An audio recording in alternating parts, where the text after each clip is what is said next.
5 नवंबर ते मुंहिंजे भाउ जो पारस शाह जो मर्डर थियो हैदराबाद में। 8 महीननि ताईं असां मुंहिंजी भेणूं असां फैमिली केस खे परसू कंदा रहियासीं। हिकिड़ी ऑफिस ते असां धिका खाधा, असां हिकिड़ी जॻह ते असां धरणा आया, कराची में आया, हैदराबाद में, घोटकी में, जामशोरे में, हर जॻह ते। जिते असां न हुआसीं उते बि माण्हुनि पारस जे लाइ प्रोटेस्ट ज़रूरु कया। इंटरनेशनल मीडिया हिन केस खे खयो, हिन ते ब्लॉग्स लिखिया विया, हिन ते आर्टिकल इंटरनेशनली लिखिया विया ऐं सभिनी खे मूंखे इंटरनेशनली हिकिड़ो रिकॉग्नाइज़ आर्टिस्ट आहियां ऐं त खोड़ आर्टिस्ट आहिनि जेका मूंखां एवरी डे हुनजे बारे में पुछनि था, केस जे बारे में पुछनि था। छो त हीउ जेको 8 महीना असांजा गुज़रिया आहिनि, मां हिन में आर्ट छॾियो आहे, कमु छॾियो आहे, मीडिया छॾियो आहे। I am just pursuing the case of my brother. हुनजो मर्डर थियो आहे, एॾो हीनियस क्राइम आहे। मां हिन ॻाल्हि ते हैरान आहियां त इदारा असांजे सीरियस न आहिनि, केरु उनखे ॿुधण लाइ तयारु न आहे। एॾो वॾो क्राइम थी वञे थो, केरु उनखे ॾिसण लाइ तयारु न आहे थियो आहे त छा रीज़न, छा सबबु थी सघनि था। पर हा, केरु अगरि केस परस्यू करे थो, साम्हूं अचे थो ऐं उहा औरत आहे, त उनजी करेक्ट असैसिनेशन करण जो असां सभिनी खे पूरो राइट आहे। त इन ॻाल्हि जे हवाले सां I am facing correct assassination allegations, जेके इल्ज़ाम तराशी, जेका ब्लेमिंग थिए पई, उनजे हवाले सां साइबर क्राइम में अॼु मां केस बि करे आई आहियां हिननि ते। ऐं अॻियां जेको आहे साइबर क्राइम बि हिननि खे नोटिस ॾींदो, बल्कि मां बि चवां थी, मां कंहिंखे बि अञा ताईं को जवाबु न आहे ॾिनो, न ई मां सम्झां थी त इहो ज़रूरी आहे। पर हिकिड़ो लीगल एक्शन खणणु या लीगली उन सां फाइट करणु मुंहिंजो राइट आहे, मुंहिंजो हक़ आहे। ऐं इन हवाले सां बसि अञा ताईं कुझु न थी सघियो। हाणे जॾहिं मर्डर्स अरेस्ट थिया आहिनि, उन खां पोइ सभिनी खे कावड़ आहे। सभु जेके आहिनि उहे ॻाल्हाइनि था, सभु जेके आहिनि उहे चवनि था त ॾोहारी फैमिली आहे, फैमिली जेका आहे उन मिल्कियत आहे, जेको खोड़ सवाल आहिनि जेके माण्हू कनि बि था। ऐं मिल्कियत जे हवाले सां त मां तव्हांखे ॿुधायां त असां सभु एजुकेटेड माण्हू आहियूं ऐं असांजी का अहिड़ी मिल्कियत कुझु बि न आहे जंहिंजे हवाले सां को अहिड़ो झेड़ो हुजे, का अहिड़ो तमाशो हुजे, अहिड़ो कुझु बि न आहे। ऐं सभई पंहिंजी फील्ड्स में नौकिरी पेशा माण्हू आहियूं, पंहिंजी फील्ड्स में कमु कंदा आहियूं। हेॾो वॾो क्राइम थियल आहे, हीनियस क्राइम आहे, उनखे प्रूफ केरु कीअं थो करे सघे, केरु बि नथो करे सघे। ऐं अगरि मां एतिरी इन्फ्लुएंशियल हुजां हा, अगरि को अहिड़ो रीज़न हुजे हा मुंहिंजे पोयां, त मां तव्हांखे इहो सभिनी खे, मुंहिंजो सुवालु आहे तव्हां सभिनी खां, त 8 महीननि ताईं मां रोडनि रस्तनि ते रड़ियूं कंदी रहियसि, जॾहिं रुलंदी रहियसि, इहे ई सहाफ़ी, मुंहिंजा भाइर, रिस्पेक्टेबल भाइर, जेके अॼु मुंहिंजे लाइ गंदा घुता लफ़्ज़ लिखनि था, किरदार कशी कनि था, उन वक़्तु इहे भाइर किथे हुआ जॾहिं मुंहिंजे भाउ खे शहीद कयो वियो? उन वक़्तु किथे हुआ जॾहिं मुंहिंजी माउ खे वठी मां रोड ते वेठी रहियसि? उन वक़्तु इहे सहाफ़ी जेके अॼु मुंहिंजे लाइ ग़लति लफ़्ज़ लिखनि था, या पारस जी भेण, मां पंहिंजी ॻाल्हि प्रोफाइल ते कुझु बि नथी चवां, मां चवां थी मां हिकिड़ी भेण आहियां जेका हिकिड़ो केस परस्यू करे रही आहे पंहिंजे शहीद भाउ जो, ऐं उन जी करेक्ट असैसिनेशन करण जो कंहिंखे राइट आहे या कंहिंखे गुस्सा लफ़्ज़ ॻाल्हाइण, इहे सभु शयूं करण जो कहिड़ो जवाज़ थिए थो? 8 महीननि ताईं असां रुलियासीं। असां एप्लीकेशन्स, मां ॿुधायां त 112 इदारनि में मां एप्लीकेशन्स ॾिनियूं आहिनि पारस जे मर्डर जे लाइ, जॾहिं हैदराबाद पुलिस कुझु न कयो। उन खां पोइ अगरि का पुलिस कमु करे थी, असां IG सर खे रिक्वेस्ट कई, उन्हनि असांजी रिक्वेस्ट सिर्फ़ु इहा हुई त तव्हां को ईमानदार अफ़सर रखो। इन्वेस्टिगेशन है उहा सांगड़ पुलिस खे ॾिनी।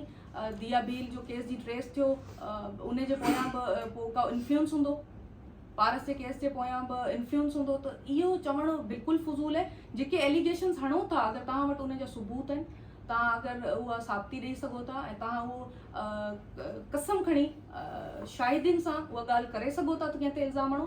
अदरवाइज़ कंहिंखे को बि राइट न आहे कंहिंजी करेक्ट असैसिनेशन करे। पारस जी नंढड़ी न्याणी जेका हिन घर में पैदा थी, हिन घर में वॾी थी आहे। जॾहिं अक्सर ॻोठु वेंदा हुआ त अम्मी वटि नंढड़ी खे छॾे वेंदा हुआ। नंढड़ी जेका आहे मुंहिंजी अम्मी पाली आहे, ऐं उनजो रीज़न खोड़ सारा आहिनि, पर इहो तलहार में जाम घणी गर्मी हूंदी आहे, उहो हिकिड़ो सेंसिटिव ॿार आहे ऐं उनजो स्कूल हिते आहे, त उनजे हवाले सां पारस इलाही एजुकेशन जे मामले में सेंसिटिव हूंदो हो, त उहो चाहींदो कोन त टाइम ज़ाया कजे। उनखे स्कूल में 4 साल जी आहे, पर उनखे 2 साल थिया आहिनि स्कूल वेंदे, त 2 साल जी एज में ई उनजी एडमिशन कराए छॾी हुई पारस। I was a very responsible father. त उनजे हवाले सां बाक़ी इहो आहे त मिल्कियत जी जेसि ताईं ॻाल्हि अचे थी, या तव्हांखे ॿुधायां त अहिड़ो को बि अहिड़ी का बि ॻाल्हि न आहे। असां सभु स्टेबल आहियूं। मां हिकिड़ो स्टेबल आर्टिस्ट आहियां, मीडिया पर्सन आहियां। मुंहिंजी भेण जेका आहे पेट्रोलियम इंजीनियर आहे। सभई पंहिंजी फील्ड्स में असां सुठो अर्न कयूं था। इहो इल्ज़ाम हणणु त तव्हां केस परस्यू कयो था, अगरि असां हेसी ताईं असांखे अहिड़ी का लालच, का अहिड़ी ज़रूरु बि दिमाग़ में असांजे हुजे हा, त असां ओबियस आहे त हुनजे पेंशन जे केस खे असां ॾिसूं हा। असां त न आहे ॾिठो, उहो त हुननि ॾिठो आहे, गुलाम नबी शाह ॾिठो आहे पेंशन जे केस खे। हुन एप्लीकेशन्स ॾिनियूं आहिनि कोर्ट में पेंशन जे हवाले सां। असां त का अहिड़ी ॻाल्हि ई न आहे कई। असांखे त हींअर असांजो दिमाग़ ई कमु नथो करे। मां हिकिड़ो इंटरनेशनली रिकॉग्नाइज़ आर्टिस्ट आहियां। मां पंहिंजो कमु छॾियो आहे, आर्ट छॾियो आहे, मीडिया छॾियो आहे, मां सभु शयूं पंहिंजूं एक्टिविटीज़ छॾियूं आहिनि। मुंहिंजो करियर इम्पोर्टेंस नथो रखे। मुंहिंजो बेलारूस में एग्ज़िबिशन लॻल आहे, इंटरनेशनल एग्ज़िबिशन्स लॻल आहिनि। मां सभु उहो कमु छॾे पंहिंजो इंटरनेशनली जेके मुंहिंजा एग्ज़िबिशन्स ऐं प्रोजेक्ट आहिनि मां उहे छॾे, जॾहिं हिकिड़ो विधन ज़ुल्म आहे, हीअ जेका करबला असां सां थी आहे, जेको ज़ुल्म थियो आहे, इन जे ख़िलाफ़ु जॾहिं मां विढ़णु निकिरां थी त मुंहिंजी करेक्टर असैसिनेशन कई थी वञे त मूंखे पैसनि जी लालच आहे। इहो केरु प्रूफ करे सघे थो त उहो प्रूफ करे, अगरि नथो करे सघे त घटि में घटि इहे सभु शयूं जेके सस्ता ऐं किरियल ऐं किना हथकंडा आहिनि इहे इस्तेमालु न करे। पोस्टमार्टम रिपोर्ट जेका आहे उन में सुसाइड जो ज़िक्र न आहे कयो वियो। पोस्टमार्टम रिपोर्ट जेका आहे उहा चए थी को धकु न आहे, को वूंड न आहे, को ज़ख़म न आहे। पोस्टमार्टम रिपोर्ट जेका आहे शहज़ाद आराई पहिरें ॾींहं खां असां रड़ियूं कयूं पिया। असां जॾहिं पहिरियों प्रोटेस्ट कयो उन में बि मां इहो ज़िक्र कयो, वरी बि मां इहो चवंदसि त पोस्टमार्टम रिपोर्ट जेका आहे उहा मैनेज थी आहे। शहज़ाद आराई जेका आहे उन मैनेज कई आहे उहा रिपोर्ट, जंहिंमें उहो लिखे थो नेचुरल डेथ आहे। उहो एज़ पर मेडिकल साइंस जेके पढ़ियल लिखियल नौजवान पढ़ियल लिखियल माण्हू आहिनि मूंखे हींअर सम्झनि था, ॿुधनि था, मां तव्हांखे ॿुधायां एज़ पर मेडिकल साइंस उन रिपोर्ट जेका पोस्टमार्टम ठाही आहे उन में हू कॉज ऑफ डेथ ॼाणाए ई कोन थो। हू चवे थो मुंहिंजे ओपिनियन में इहो नेचुरल डेथ आहे, ऐं चए थो को धकु न आहे, को ज़ख़म न आहे।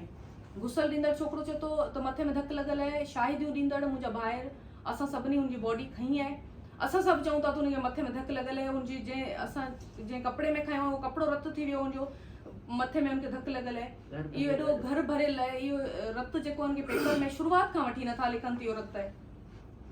इहो नेचुरल डेथ केरु हिनखे कीअं थो चई सघे? जे घर में भंजड़ा थियल आहे, घर में चोरी थियल आहे, घर जो तालो ॿाहिरां बंदि आहे। जेका अक्यूज़ जेके आहिनि उहे पाण ॿुधाइनि था त हुननि हयो आहे।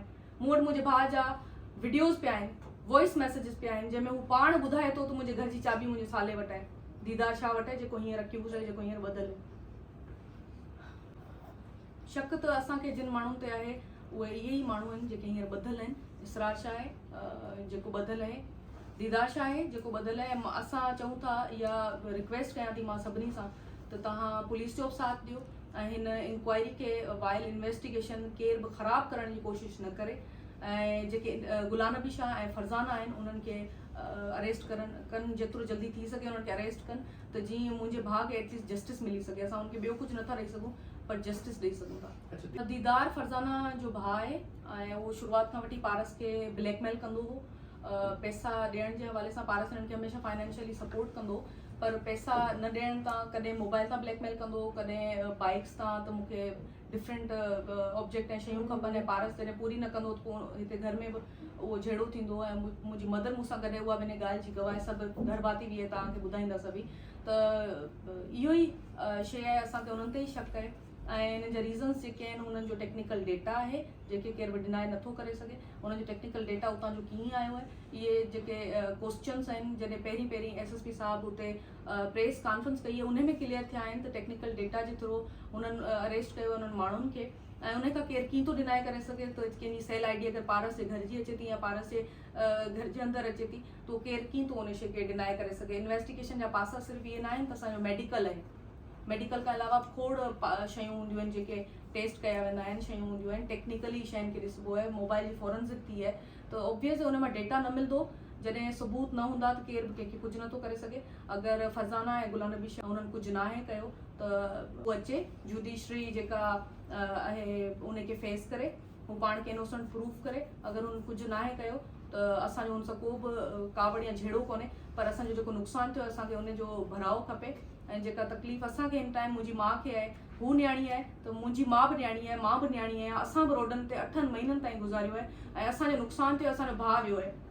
अॼु पंहिंजे भाउ जे लाइ ॻाल्हाए थी, पेंशन जे लाइ ॻाल्हाए थी। इसरार शाह जंहिंजे लाइ चवे थी त मुंहिंजो को हुन सां वास्तो न आहे, उनजे लाइ पेटिशन्स कोर्ट में ॾिए थी, त उहे पेटिशन्स जेके ॾिए थी उहे पारस जे लाइ बि ॾेई सघे पई। जेका अॼु ॾेई सघे थी, उहा 8 महीना अॻु में मुंहिंजे शहीद भाउ लाइ चई सघे थी। जेको चवंदा पारस न शही हो, पारस बीमार हो, हार्ट पेशेंट हो, माज़ूर हो। सिराज लाशानी पंहिंजे रिपोर्ट में सिवाय पारस जी करेक्टर असैसिनेशन करण जी कुझु न कयो आहे।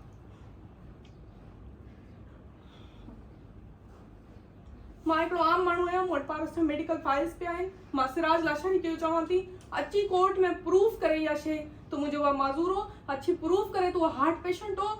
34 सालनि जी उमिरि में केरु हार्ट पेशेंट हूंदो आहे?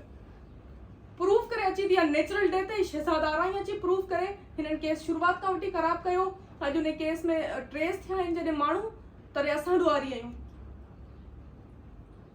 जेके ज़ुल्म हिननि असां सां कयो आहे जेका करबला असां सां थी आहे असांखे हुनजे लाइ जस्टिस खपे ॿियो केरु कुझु नथो ॾेई सघे त पारस खे एटलीस्ट असां जस्टिस ॾेई सघूं था असांजो उन में साथ ॾियो अगरि नथा ॾेई सघो घटि में घटि उनजी कैरेक्टर असोसिनेशन या असांजी कैरेक्टर असोसिनेशन करणु बंदि कयो वो असां ते इल्ज़ाम हणनि था कल्ह जेका तव्हां वीडियो जी ॻाल्हि कयो था इन में असां ते इल्ज़ाम हणनि था त असां कातिल आहियूं असां ते इल्ज़ाम हणनि था त असां मिल्कियत जे पोयां आहियूं पारस जी जेका मिल्कियत आहे जेको रेंटेड हाउस में रहंदो असां बि रेंटेड हाउस में असांजो को अहिड़ो बैकग्राउंड न आहे त असांजी मिल्कियतूं था जहिड़ा हुजनि बाक़ी इहा शइ जेके अक्यूज़ड आहिनि न उहे झलझण खां पोइ इल्ज़ाम था हणनि पहिरियां हणनि अगरि उन्हनि खे अहिड़ा शक हुआ अगरि उन्हनि वटि अहिड़ियूं साबितियूं आहिनि अगरि उन्हनि वटि सबूत आहिनि अगरि अहिड़ी का ॻाल्हि आहे त उहे पहिरियां हणनि असां भाउ भेण आहियूं अॼु 8 महीना थिया आहिनि मां पंहिंजो करियर कमु हर शइ छॾी आहे मुंहिंजी भेणुनि छॾी आहे असांजे घर में करबला आहे असां ईद नथा सेलिब्रेट कयूं असां बर्थडे सेलिब्रेट करण वारा असां हर पारस जी बर्थडे हुजे मुंहिंजी हुजे अम्मी जी हुजे असांजे घर में असां सेलिब्रेशन्स करण वारो घर अॼु करबला लॻो पियो आहे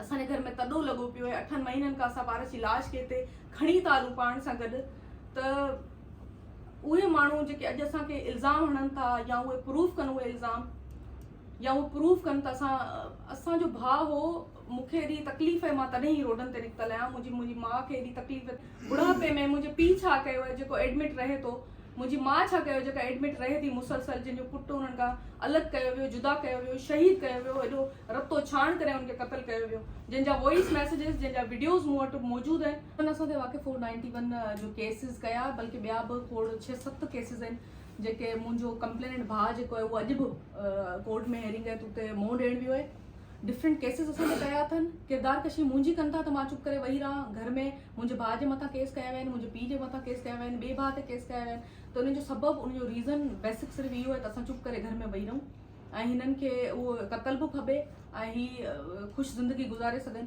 ऐं उहो मां एलिगेशन्स कंहिं ते हणणु नथी चाहियां पर जेके साथियूं शाहिदियूं तव्हां सभिनी कन्फेशन में इसरार जे ॾिठियूं आहिनि त उन खां पोइ ज़िंदगी ख़ुशहाल गुज़ारे सघनि ऐं पारस खे क़तल करे ऐं पाण जेको आहे हिकिड़ी सुकून वारी ज़िंदगी गुज़ारे उन्हनि खे केरु कुझु बि न चए केरु कुझु चवंदो त उनजी असां करेक्टर एसोसिनेशन सभई गॾिजी कंदासीं सॼो मुआशिरो गॾिजी उनजी करेक्टर एसोसिनेशन कंदो बाक़ी अहिड़ी का बि शइ न आहे कोर्ट अहिड़ो को बि हुकुम न ॾिनो नंढी ॾियण जे हवाले सां नंढी जो स्कूल हिते आहे उहे इलाही स्टेबल कराची जे सभ खां वॾे स्कूल में पढ़े थी उहे इलाही ख़ुशि ज़िंदगी गुज़ारे थी उहे हिते पैदा थी हिते रही आहे असां नाहे चयो त फर्ज़ाना क़सूरवार आहे इहो इसरार पंहिंजे बयान में चयो आहे इहो दीदार पंहिंजे बयान में चयो आहे इहो बि हुननि मञियो आहे त हुननि पहिरीं पारस खे पॉइज़न ॾिनो हो जंहिंजा वॉइस मैसेज पारस असांजे ग्रुप में कया आहिनि उहे बि असां वटि मौजूदु आहिनि असां वटि पियल आहिनि असां वटि उहे समूरा सबूत सभु मूं वटि पियल आहिनि सभु तव्हां ॾिसी सघो था सोशल मीडिया ते मां पिक्चर्स रखंदी रही आहियां मां हुनजी डेड बॉडी जो न आहिनि रखियूं जो ना मूं में एतिरी हिमत आहे ऐं ना ई मां चाहियां थी त उहा वधीक अञा तकलीफ़ या बेहुरमती हुन सां थिए या हुन ते अञा वधीक एलिगेशन्स लॻनि बाक़ी हीअ जेके रत आहे जंहिंखे पेपर्स में या किथे बि रत नथो लिखियो वञे डिनाए कयो वञे थो तव्हांखे ॿुधायां त शहज़ादारा ई पंहिंजी मेडिकल रिपोर्ट में लिखे थो त इहो रत न आहे नेचुरल डेथ आहे उहो लिखे थो इनखे को ज़ख़्म न आहे को धक न आहे पोइ इहो रत किथां आयो मुंहिंजो सुवाल इहो आहे पहिरीं एप्लीकेशन ॾिनी जॾहिं एक्ज़्यूमिनेशन जे हवाले सां क़बर कुशाई जे हवाले सां हिकिड़ो भाउ असांजो ऑलरेडी शहीद थियो आहे असां इज़ा अज़ियत में आहियूं असां पोइ बि इहो कंप्रोमाइज़ कयोसीं असां पाण जे दिलि ते पथर रखियोसीं मुंहिंजी माउ इजाज़त ॾिनी जेका हर वक़्तु सजदनि में रोए थी उन मां इजाज़त ॾिनी त तव्हां भले क़बर कुशाई करायो मुंहिंजी ख़बर पए मुंहिंजे पुट सां छा थियो आहे जॾहिं असां क़बर कुशाई जी एप्लीकेशन ॾिनी सिराज उहा कोर्ट में हो त आई एप्लीकेशन ॾे असांजी फैमिली जी एक्सेप्ट न थी कोर्ट मां डिस्पोज ऑफ सिराज कराई छो कराई सिराज हिकिड़े दफ़ा ॿ दफ़ा जॾहिं 2 एप्लीकेशन्स आहिनि जेके पुलिस फाइल जो कोर्ट फाइल जो हिसो आहिनि जेके असां एक्ज़्यूमिनेशन जे लाइ ॾिनो हुननि उनखे अपोज़ कयो अॼु ॿीहर हू हिकिड़ी पेटिशन दाख़िल था कनि कोर्ट में त इहा एक्ज़्यूमिनेशन न थियणु खपे या क़बर कुशाई न थियणु खपे अगरि क़बर कुशाई न थियणु खपे जो रीज़न छा आहे हुननि खे को राइट न आहे असांजो भाउ असांजी फैमिली हुई असां हुनजा वारिस आहियूं हीअ हुनजी अमड़ आहे मुंहिंजो पीउ ज़िंदा आहे जेको फ़ैसिलो करे सघे थो इहे ॾोहारी कातिल मुजरिम इहो कीअं साबित करे सघनि था या इन्हनि खे इहो राइट कंहिं ॾिनो आहे त इहो एक्ज़्यूमिनेशन खे डिनाए कनि या इनखे अपोज़ कनि त इहा एक्ज़्यूमिनेशन क़बर कुशाई न थियणु खपे हू डिॼनि था हुननि खे ख़बर आहे त हिननि छा कयो आहे हू डिॼनि था त हुननि जो माण्हू हुननि जो अक्यूज़ जेको आहे ऑलरेडी पंहिंजो जुर्म जेको आहे क़बूल करे चुको आहे उहो इन शइ खां डिॼनि था त हिननि खे फांसियूं ईंदियूं हीअ साबित थींदा सिर्फ़ु इन करे हीअ अपोज़ था कनि एक्ज़्यूमिनेशन खे ॿियो को बि रीज़न नथो थी सघे त केरु कंहिंजी क़बर कुशाई ते एतिराज़ हू त चवनि त क़बर कुशाई तव्हां कयो अगरि हू ॾोहारी न आहिनि त हू त पाण चवनि त क़बर कुशाई तव्हां करियो त साबित थिए उन्हनि ते त को ॾोह न आहे, पोइ हू छो था चवनि ईअं?